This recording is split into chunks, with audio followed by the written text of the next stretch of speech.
Looking to build some absolutely mammoth triceps and a monster dip to go along with it? Here are 3 exercises guaranteed to take your gains to the next level.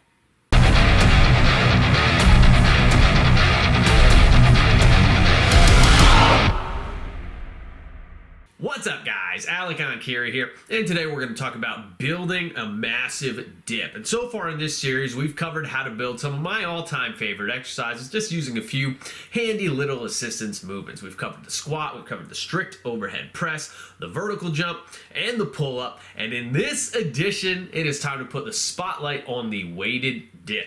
So today we'll be discussing exercises and techniques aimed at helping you to build a bigger, stronger chest, triceps, and shoulders, and to move more freaking weight through the dip pattern specifically. So let's jump right into it. And exercise number 1 is, drumroll please, the heavy dip. And you guys are probably starting to notice a theme or a trend with my recommendations for building these calisthenics exercises first and foremost, and that is that you need to add some damn weight to them. It's like we all understand that you get strong at the barbell lifts by trying to increase the amount of weight you can lift on them, but when it comes to progressively overloading their calisthenics counterparts, for some reason we toss that idea out the window, and many of us just don't add weight to them in the same fashion. We don't progressively overload them and make lifting heavy on them our primary priority. You see a lot of guys just doing mostly body weight work on these movements or doing very light work on these movements. And that's great, right? That's highly valuable work. I do a lot of that type of work myself, and relative strength is an immensely important thing. But part of building relative strength is also building absolute strength, right? And the best way to build absolute strength is to get in your hard and your heavy work. So I'm not going to sugarcoat it, man. The absolute best way to build a big dip is not with some esoteric exercise that nobody knows about. The absolute best way to build a big dip is to dip big. You need to do high quality, hard and heavy work, and you need to do this work consistently and progressively overload those weights, just like you do with your barbell lifts. Hey guys, if you made it this far, if you could do me a favor and smash that like button and leave me a friendly comment down below before you go, I would really appreciate it. The engagement is really helpful for my channel, so the more engagement that we can get, the more free, informative content, just like this video, that I can pump out for you guys. Thanks a lot, and enjoy the rest of the video. And yes, you will be able to build your weighted dip up to a point, even if all you really do is focus on building your barbell lifts. But if you don't prioritize the dip itself as a hard and heavy movement at some point by doing that task-specific heavy work, then you'll never see what you're really truly capable of at it, and you'll never really break past those initial plateaus that you run into on the movement. So if you are ready to prioritize this lift, as you should be, and really start building it up into the stratosphere, then I recommend checking out this program. I published it on my channel a few years ago. This is the program that I personally use to work my way up to a big triple on the weighted dip with 4 plates, and it basically gave me 6 months of consistent and unrelenting progress the first time that I did it. It uses auto regulation, so you'll be hitting a lot of heavy work, heavy 3s and heavy 5s, many of you probably for the first time ever, and with that auto regulation you'll be able to adjust the loading based on your level of readiness that day. And if you execute this program correctly, you should see some pretty massive increases in your dipping strength. And now we start to get into more of the assistance stuff. So now exercise number 2 is still a dip, but this time it is the pause dip. So this one is just freaking sadistic stuff right here, man, but it really works. I love pause dips, and I love pause squats, and I love pretty much any other pause variation of an exercise that you can think of, because they force you to get confident and strong, supporting heavy weights in the weakest and most uncomfortable part of the range of motion of the lift. with these pause dips, the chest and the shoulders are in a massively stretched position when you're hanging out there at the bottom. The core has to be ready to brace hard as hell in order to keep the torso from swinging all over the place, which becomes an issue of magnified importance the more and more weight that you get hanging off of your dipping belt.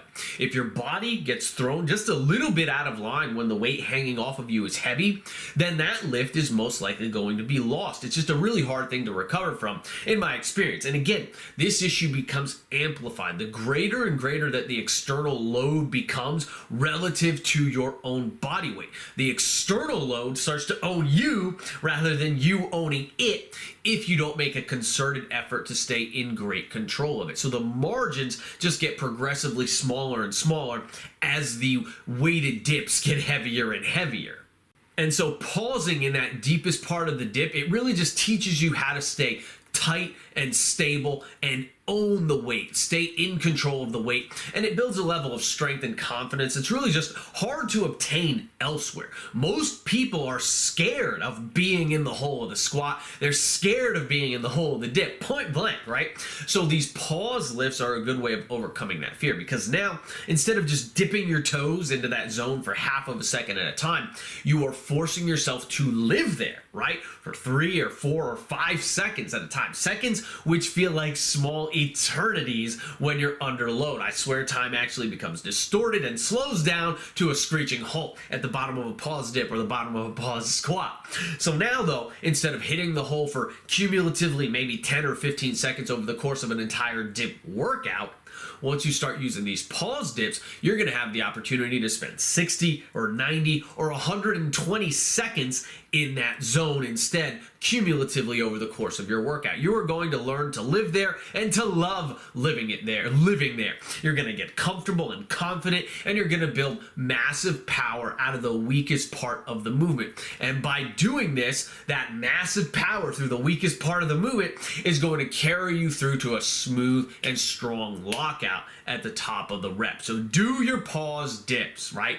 Heavy singles actually work quite well with this lift for max effort work. I use that every now and then, but really sets of 3 to 5 reps with moderate weights for moderate pause lengths are going to be the bread and butter of your pause dip training. And finally, exercise number 3, we finally move away from dip-specific work itself, and we move into more generalized work with the barbell. Exercise number 3 is none other than the flat barbell bench press. Now, personally, I'm not really a fan of bench pressing myself. I never really have been, and I'll be the first to admit that. But I did spend a few years training as a power lifter, and during that time, I paid my dues on the exercise. I managed to work my way up to not an earth-shattering, but a decent 315-pound bench press at a body weight of about 160 pounds. Before that time, training as a power lifter, I had included the bench press in my training on and off over the years. These days, I've mostly stopped doing it altogether, really, in favor of more overhead work, a higher workload of things like loaded push-ups and other calisthenics movements like these dips, as well as a lot more incline pressing of all different angles using a barbell. Generally, I stick with 60 degrees or up to like 75, 80 degrees. You guys know I like my AD presses. That's probably where I spend most of my time, but I also enjoy high incline pressing. So in spite of that, though, in spite of my distaste, that inherent distaste that I have for the gym bro's favorite lift, the flat bench press, I would still never deny the fact that it is one of the best raw strength and hypertrophy movements for the upper body pressing muscles, which is why the vast majority of my clients put in a lot of work bench pressing every week throughout the year, even if building the flat bench press isn't one of their primary goals. Paying your dues on the movement and using it as a means to an end to build up a respectable base of strength and hypertrophy in the pressing muscles is almost always a good idea. And that base of strength and muscle that you're able to build with this easy to learn, easily progressible lift is actually going to transfer over very well into calisthenics endeavors also. So dips, loaded push-ups, things of that nature. There is a reason why the weighted dip, for example, is one of the most favored assistance exercises for the bench press for powerlifters, and that is because it builds crazy pressing strength, and that pressing strength complements and pushes the bench press up. It builds the bench press. Well, that road goes both ways, right? Powerlifters use dips as assistance for the bench press, but the bench press also makes great assistance for the weighted dip. You just need to stop thinking of the bench press itself as a primary movement and start programming it instead as you would your secondary and tertiary work. So basically flip the script from how most traditional strength and hypertrophy programs do things, right? Where the bench press generally comes first and the dip comes second. Instead, you should do your dips first and your bench press work second. Use the bench press as support work for your primary goal of building a bigger, badder, weighted dip. Pay your dues on that movement, and then in the long run, your dipping prowess will be much higher than it would have been had you never bench pressed at all. I'll close by saying this. Outside of other dipping variations, so heavy dipping, pause dipping, things of that nature, things we covered earlier in the video, and just increasing the intensity and the volume of that primary dip work itself, outside of that type of work, the bench press or the flat bench press, or possibly even from a slight decline bench press, is probably going to be the best non-calisthenics movement that you can do to build up your dipping strength specifically. So factor that into the equation here. So there you go, guys. 3 exercises that are going to help you build a massive chest, mammoth triceps, and help you add some serious pounds onto your weighted dip as well, because a big dip is way cooler than a big bench press. So make sure you share this video around, and let's make this movement the new standard for upper body pressing strength, or maybe the overhead press. Please remember to like the video, subscribe to my channel, leave me some love in the comments down below, and if you're interested in training like me, check out EnkiriEliteFitness.com for online coaching and training programs. As always, keep training hard, and I will catch you guys next time.